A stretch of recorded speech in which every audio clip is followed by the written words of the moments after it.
आज़ादी मिली, अंग्रेज़ गए, लेकिन अंग्रेज़ी ना गई। जिस ज़बान पर एतराज़ात किए गए, आज उसे फैशन के तौर पे बोला जाता है। और सिर्फ यही नहीं, बल्कि एजुकेशनल सिलेबस में भी उर्दू में सिर्फ उर्दू सब्जेक्ट ही होता है, बाकी तमाम सब्जेक्ट इंग्लिश में पढ़ाया जाता है। जो तवाज़ुन, जो तहज़ीब, जो लफ्ज़ों की खूबसूरती उर्दू में है, वो इंग्लिश में नहीं। और प्राइवेट स्कूल्स की भी इज़्ज़त उसी वक्त होती है जब वो ख़ुद को इंग्लिश मीडियम कहलाए, और अगर कोई खुद को इंग्लिश मीडियम ना कहे तो उसका बिजनेस ठप। बर्रे सगीर में उर्दू ज़बान को काफ़ी अहमियत हासिल थी। ये एक इलाकाई ज़बान है जिसका मतलब मुख्तलिफ़ ज़बानों का मजमूआ है। वैसे तो ये मुसलमानों की अपनी ज़बान थी, लेकिन आज़ादी से पहले सर सैयद अहमद ख़ान ने नौजवानों को अंग्रेज़ी सीखने पर ज़ोर दिया।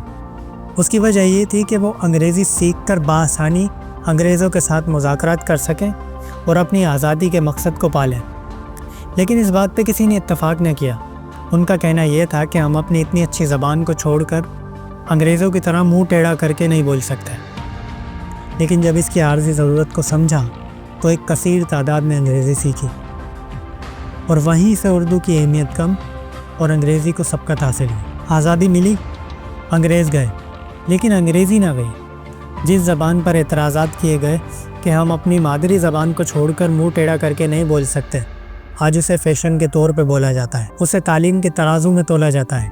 रिक्वायर्ड किया जाता है कि अगर अंग्रेज़ी आती है तो पढ़ा लिखा, अंग्रेज़ी नहीं आती तो अनपढ़। और सिर्फ यही नहीं, बल्कि एजुकेशनल सिलेबस में भी उर्दू में सिर्फ उर्दू सब्जेक्ट ही होता है, बाकी तमाम सब्जेक्ट इंग्लिश में पढ़ाया जाता है। यानी बड़ी तेज़ी से अपनी ज़बान को अवॉइड किया जा रहा है।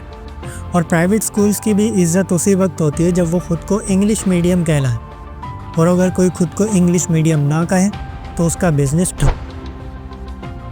और यही वजह है कि इन स्कूलों से बच्चे शाहीन नहीं रोबोट बनकर निकलते हैं, क्योंकि ये हमें विरासत में मिली है।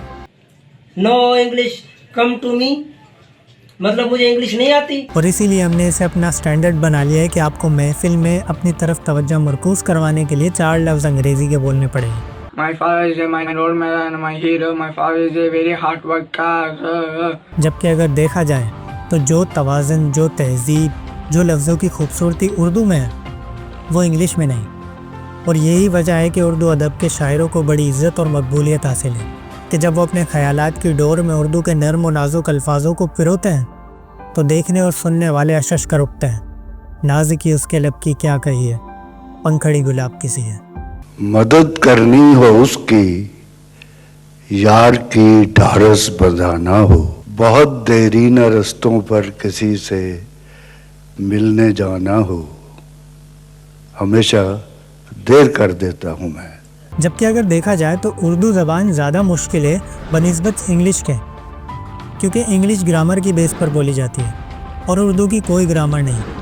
ये ग्रुप ऑफ लैंग्वेज है जिसे उर्दू स्पीकर भी प्रॉपर नहीं बोल पाते।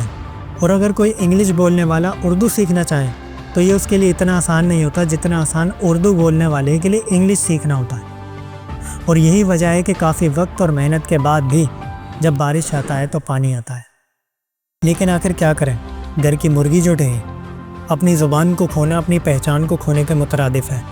अगर कोई मुल्क से बाहर सूट बूट पहन कर मुँह टेढ़ा करके अंग्रेज़ी बोलेगा तो गोरा यही समझेगा कि ये हम ही में से है।